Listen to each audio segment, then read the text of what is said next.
Instant scores and constant updates. Any stat that's ever been computed. Highlights, breakdowns, and analysis of every game from thousands of writers in hundreds of cities. What sports fan could complain about that?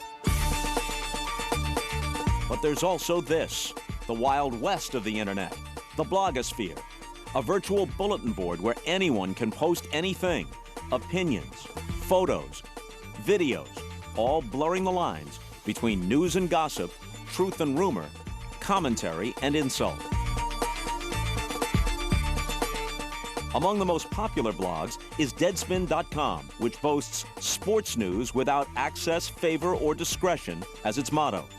If you're a famous athlete, you don't want to end up on Deadspin, especially if you were out drinking the night before. The site gets 10 million hits a month. Will Leach is its 32-year-old founder. If something's true and something is valid and something is worthwhile doing, I will do it. But I think that gets confused sometime with, all right, what can I dig up on somebody? Like, that's not what it is at all. It's just a matter of, like, you know, if something is newsworthy enough, it will be covered. And sometimes those things are not necessarily PG, I'll say. Bloggers, what are their credentials?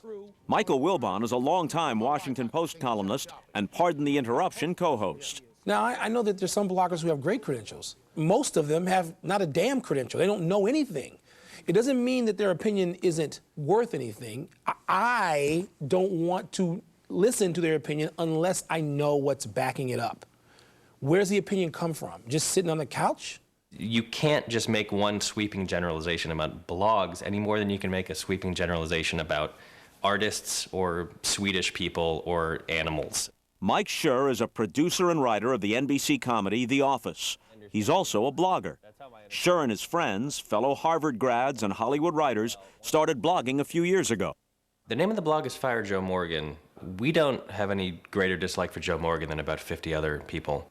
The point of our blog is to take things that sports journalists write or say and to sort of point out how we feel they're dumb. If someone thought it were a little infantile and juvenile, I would simply say to that person, you are entirely correct. Congratulations, don't read it. If the sports blogosphere has a patriarch, it's Bill Simmons, ESPN's The Sports Guy. He's one of the network's biggest stars, even though he's rarely seen on TV. Like Red Sox fanatic Simmons, Will Leach is unapologetically a fan, in his case, of the St. Louis Cardinals. Just go to Deadspin and read all about it. One of the fundamental principles of journalism is honesty and forthrightness. And I think if I pretended that I did not have my own viewpoints and I did not have my own biases, I'm not sure how that's being more truthful to the reader. I've never quite understood the idea that, like, well, now I'm a journalist, so now I cheer for no team. Really? Why'd you get into sports in the first place? The average person would rather read someone like Bill Simmons than a list of details about the game. I mean, that information is no longer received from newspapers. That information you get on an ESPN ticker, or you get on the internet, or you get on XM radio, or whatever. If you're really waiting to read the game story in the newspaper to find out what happened in the Cardinals game last night, you're probably over the age of 50. I have producers. They're 40 years old. They're incredibly well-educated. They're incredibly informed. They don't care about newspapers, and that depresses the hell out of me. And the revolution that's taking place can be unsettling. If younger fans don't appreciate real credentials and inside access, what's the future of newspaper coverage and sports journalism? The new wave doesn't appear concerned. Anytime someone does something new or something a little bit different, everyone's like, that's not really journalism. That's not really what we do. But it's just not what you do. I mean, we're talking about writing about sports here. Sports is like a big, fun, entertaining, dumb thing that exists in America and that everybody loves. You don't have to go to school to say, like, I think the Indians should have pulled Carmona in the 8th. The video and the blogging and the instantaneous information, that is the best thing to ever happen to sports, because the internet allows fans to interact with the sports that they love better and faster and more completely than ever before. The more transparent the world is, the better off we all are. It's the basis of, like, democracy.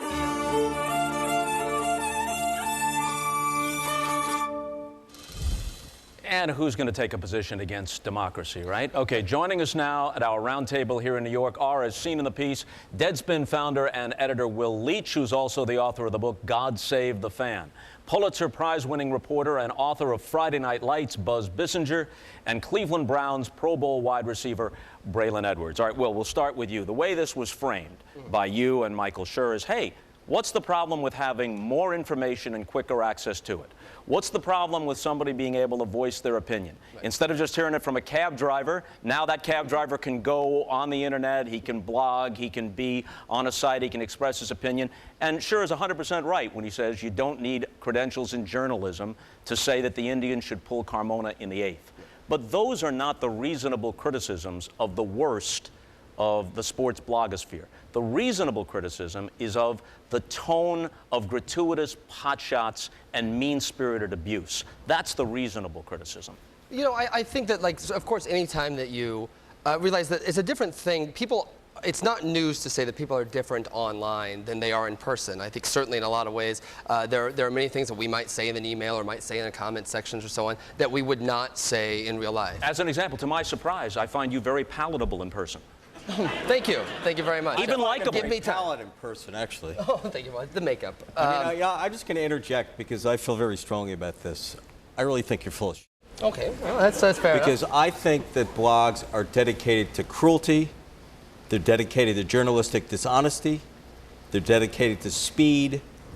I am over 50. Do you know who W.C. Hines is? Yes. Have you ever read him? I've read The Professional, Now, yes. now tell me, you've read The Professional. Have you read his sports columns in the newspapers? Tell me, who has a better ability to evoke a game and a moment? W.C. Hines, one of the greatest writers ever living until he recently died, or this guy who's printed in your thing called Deadspin. And it's amazing to me that you say sports news without access, favor, or discretion when you admit to being biased for the Cardinals. Anyway, I can't tell if is this guy's name Balls Deep or Big Daddy Drew Balls? It's Big Daddy Drew. It's Big Daddy Drew. Okay, so Balls Deep. Well, I will read a little bit. Here's insight in blogging, because it really pisses the shit out of me.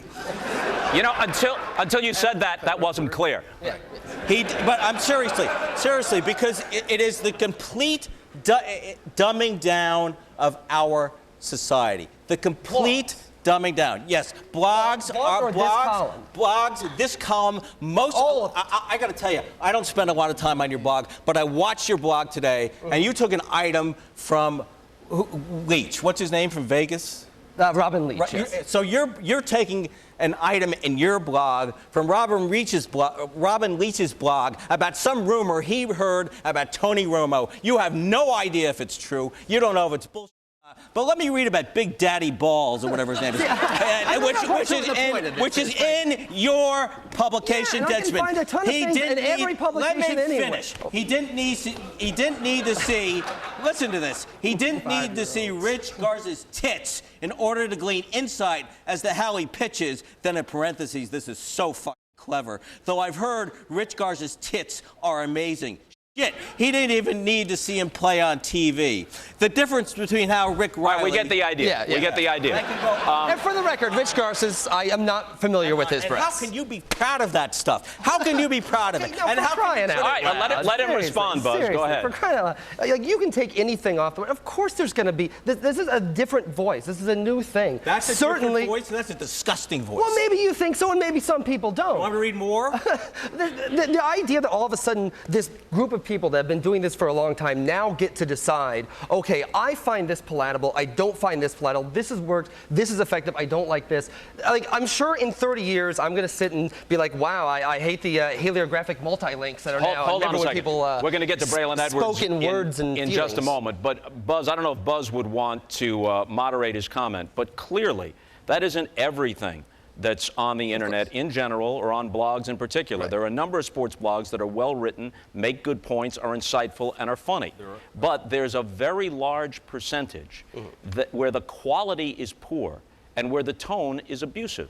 Yeah, and frankly, those are not the ones that are most widely read. I think the nice things about the web is it's a meritocracy. Like, sure, anyone can start a blog, but to get a readership, you have to be serious, you have to be consistent. It's hard damn work doing a blog. Right. People have this idea that somehow it's just, oh, I just blah, blah, blah, boom. This is hard work to to build a readership, to bring to bring people in that kind of understand your viewpoint. Tons of people aren't going to understand my viewpoint, clearly, but like there are those that will. Fair enough. Would you go through somebody's garbage, or if someone said, I would not go through someone's garbage. But suppose someone went through someone's garbage and obtained something that was interesting by someone's lights or incriminating. Would you run it? Well, I mean, I think obviously this is a case-by-case thing, but if someone actually, I mean, realize these things aren't actually in anyone's garbage, they're on their Facebook page, they're on their MySpace page. Like, realize a lot of these things are put together. And I mean, Braylon, have you ever actually had like paparazzi after you? Have you ever like walked out after a game and all of a sudden you're like a Hollywood star and there are paparazzi all over you?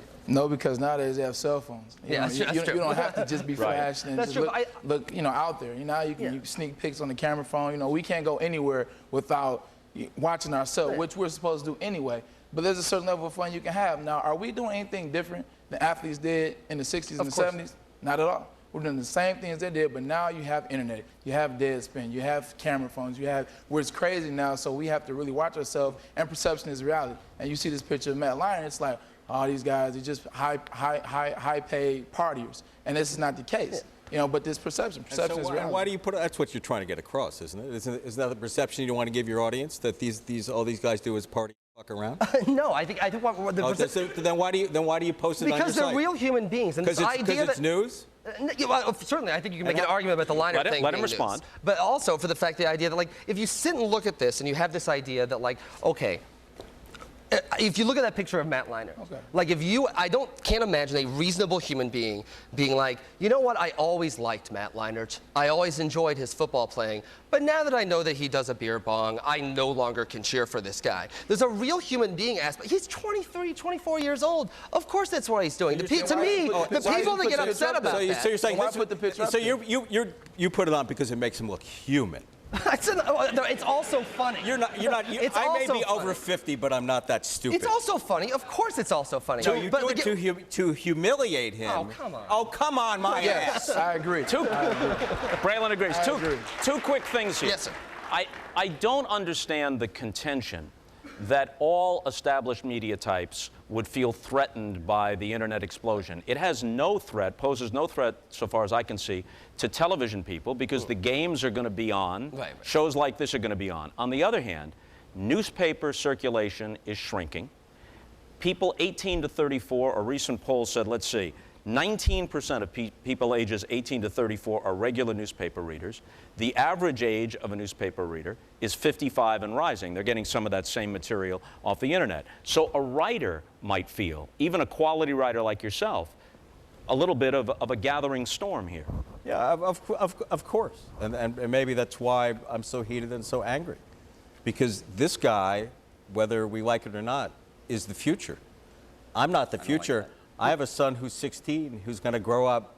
He's going to read much more what's on the internet and much more on blogs than he is reading what's in a newspaper or what's in a book. And what he is going to read is going to be glib. It is going generally to be profane. It is going to be quick. It's a generalization. It has a lot of truth in it, but it's not all. It is a generalization, and there are some good blogs out there, but I think they're very, very few and far between. I think the quality of the writing generally in blogs is despicable. And yes, I say this as a writer who spent 40 years of my life trying to perfect the craft. One last point I'd like you to respond to. A.J. Delario on Deadspin wrote the following, criticizing what he called privileged sports writers, using Rick Riley as an example. He says you can't brutally criticize athletes and expect them to give you any access. Two parts of this question. Isn't that a false choice? Brutally criticize them or kiss their ass? What about responsibly criticizing them and responsibly praising them when they deserve it? Why would access preclude that? Well, I think there's an element of truth that. I mean, again, I didn't write it. If AJ were here, I'd box his ears. But Isn't he Big Daddy Balls, by the way? No, yeah, he is. No, that's only after dark. But no, I don't think these things are mutually exclusive. No, but certainly one of the nice things, like certainly Deadspin's gotten large enough now that if I wanted to, I could sit in the press box. Sure. I could probably apply for a pass and be able to do that. But the minute I start doing that, I start writing for the other people in the press box. It's hard not to at a certain level. For me, I benefit, and not all bloggers do this. Some bloggers get benefit from that. But But from my perspective, to me, I get a lot of benefit by having that kind of distance a little bit. I don't owe anything to anyone but the readers. You know, fair enough. There are quality things and interesting things which can be written by getting the information from television or the web, and you don't have to be there. On the other hand, there are some things that couldn't possibly be done, except by someone with some talent and powers of observation who has that access. Now, Delario goes on to write, he gets to go golfing with Bill Clinton, speaking of Rick Riley. He gets to ride in an Indy 500 race car. He gets to walk up to Sammy Sosa's locker and dare him to pee in a cup. He gets to do all that, and that's why he sucks. If you're a privileged sports writer, you're experiencing sports in a completely different way from normal, everyday fans. Well, yeah, and Woodward and Bernstein experienced Watergate differently than average citizens, and thus informed them. Ernie Pyle experienced World War II differently. Right. Jim Nance experiences the Masters differently. The question is, how well do they communicate it to you? Of course, and I don't think anyone is saying get rid of all sports writers and get rid of all television. I'm saying that these things can complement each other. There's never been a post on Deadspin where I'm like, okay, the goal of this site is to get every sports writer fired. Like, there's so much value. Of course, listen, I'm 32. I'm old enough to actually remember newspapers and love them and grew up with them and waiting all night to have my first article posted in a newspaper. Does my 15-year-old cousin think that? I don't know if my 15-year-old cousin feels that way. Well, you know, what you're saying, you're sort of like Jimmy Olsen on Percocet. I mean, it sort of strikes me that you say you don't want to be in the press box because the facts will get in the way. You know, actually, the reason there is a press box is because you have a certain vantage point of the game. And what it seems to me, what you're saying is, I don't want facts. I don't want facts inhibit me. Facts get in my way. So I'm going to sit in my little room and I'm going to give this nebulous fan's voice. And I just don't know where you're coming from, except that I think you are perpetuating the future, and I think the future in the hands of guys like you is really, really going to dumb us down to a degree that I don't know we can recover from. That has to be the end. Joe, does Fox consider baseball to be boring? First of all, Bob, I'd like you to refer to me by my online name of Balls Deep. Fair enough.